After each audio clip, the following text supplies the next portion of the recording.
அன்பான கர்த்தருடைய பிள்ளையே, யோவான் 16ஆம் அதிகாரம் 20வது வசனத்திலே வாசிக்கும் பொழுது, உங்கள் துக்கம் சந்தோஷமாய் மாறும் என்று வேதம் சொல்லுகிறது. ஆண்டவராகிய தேவன் நம்மை பார்த்து சொல்லக்கூடிய வார்த்தை, உங்கள் துக்கம் சந்தோஷமாய் மாறும்.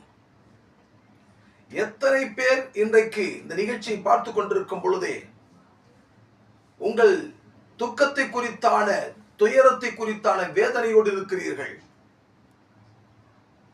என் வாழ்க்கையிலே நான் ஒரு நாளும் மகிழ்ச்சியை கண்டதில்லை, என் வாழ்க்கையிலே நான் ஒரு நாளும் சந்தோஷப்பட்டு சிரித்ததில்லை, என் வாழ்க்கையிலே நான் ஒரு நாளும் சமாதானத்தை கண்டதில்லை,